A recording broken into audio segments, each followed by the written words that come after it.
دوستوں، پاکستان کی سیاسی نظام کا گھٹیا پن، پاکستان کے سیاسی نظام کا تعفت زدہ ہونا اور پاکستان کے سیاسی نظام کا انتہا درجے کا مفاد پرست ہونا ان آنے والے الیکشن میں پارٹیوں کی سرگرمیوں سے واضح طور پر نظر آ رہا ہے۔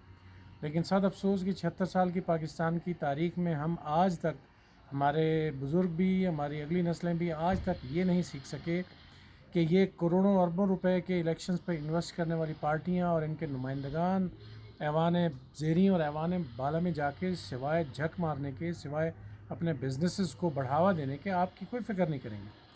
حال ہی میں دیکھ لیجئے کہ پاکستان کی بہت بڑی دبنگ کہلانے والی پارٹی پاکستان پیپلز پارٹی، جو اپنا منشور دے رہی ہے ان لالی پاپس کی طرح جو صدیوں سے دیا چلا جا رہا ہے، جس کا پاکستان کی معیشت کو بہتر کرنے کے حوالے سے کوئی عشر عشیر بھی نہیں ہے۔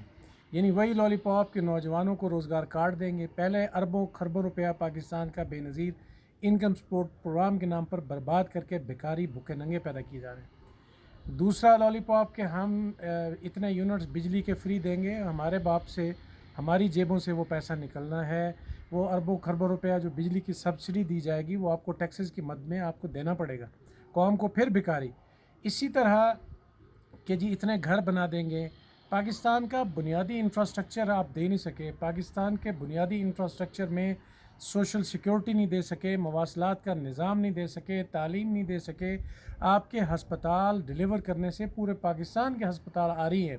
یہ نہیں ہے کہ دو چار سندھ کے ماڈل ہسپتال دکھا دینا اور پھر کہنا کہ بہت بڑا اقدام کیا پیپلز پارٹی نے، بڑی میڈیسن کے میدان میں انقلاب۔ سندھ کے زیریں علاقوں میں، پسماندہ علاقوں میں ہسپتالوں کی حالت جا کر دیکھیں، گھوسٹ ہسپتال ہیں جو رجسٹرڈ ہیں اور وہاں نہ عملہ ہے نہ عمارت ہے، کچھ بھی نہیں ہے۔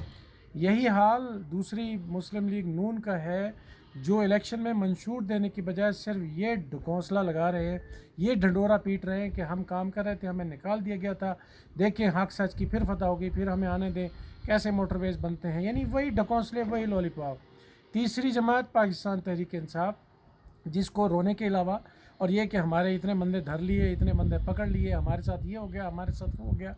آپ کو 2 ٹینیور کے پی میں دیے گئے، 1 ٹینیور مرکز میں دیا گیا، کیا کیا؟ کچھ ڈیلیور کیا؟ کچھ بھی نہیں۔ اور پھر مذہبی ستون ہمارے مولانا فضل الرحمان، ان کو فلسطین اور کشمیر سے علاوہ کچھ فرصت ہی نہیں ہے۔ یعنی آپ ذرا اندازہ کر لیجئے پاکستان کی 4 بڑی سیاسی جماعتوں کی بے حسی کی انتہا۔ ایم کیو ایم کا ہم نام اس لیے نہیں لیں گے کہ وہ تو اسٹیبلشمنٹ کی ایک خاص رائٹ ہینڈ پارٹی ہے، اس کو جدھر کان سے پکڑیں گے وہ ادھر ہو جائیں گے۔ تو یہ تمام سیاسی جماعتیں نام نہاد جو سمجھتے ہیں پاکستان کے بہت بڑے سٹیک ہولڈر ہیں، پاکستان کی 76 سال کے سنگ میل پر یہ الیکشن ہونے جا رہے ہیں اور ان کے پاس کوئی مینیفیسٹو نہیں ہے سوائے عوام کو بیوقوف بنانے کے۔ آپ کو خارجہ پالیسی نہیں دے رہے کہ آپ نے چائنا کے ساتھ آگے بڑھ کر کیا کرنا ہے، انڈیا کے ساتھ آگے بڑھ کر کیا کرنا ہے، ایران سے کیسے فوائد لینے ہیں، معاشی پالیسی نہیں دے رہے، پاکستان کے اکنامک انفراسٹرکچر پر بات نہیں کر رہے، تعلیم کے گھسے پٹے نظام پر۔ پاکستان میں آپ کو اندازہ ہونا چاہیے کہ 27 سلیبسز پڑھائے جاتے ہیں، اس قدر ظلم ہے اس ملک میں۔ تعلیم کے نظام پر کوئی پالیسی نہیں، زراعت پاکستان کی 70% سے زیادہ جو برباد ہوئی پڑی ہے، اس پر کسی جماعت کے پاس کوئی پالیسی نہیں ہے۔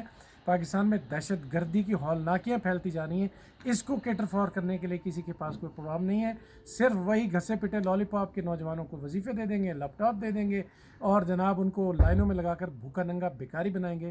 آپ کو سمجھ جانا چاہیے یہ ساری پارٹیاں آپ کو دھوکہ دینے کے لیے ہیں، اور ان کے پیچھے ان کا بڑا باپ جو بیٹھا ہے، جس کو سارے جانتے ہیں، وہ بھی انہی کو نچا رہا ہے کہ ہمارے تمام کے تمام اس ملک میں عسکری کاروبار چلتے رہیں اور یہ اسی طرح ہمارے ٹاؤٹ بن کر ملک میں جھک مارتے رہیں، عوام کو بیوقوف بناتے رہیں اور آپ بنتے رہیں۔ بہت شکریہ۔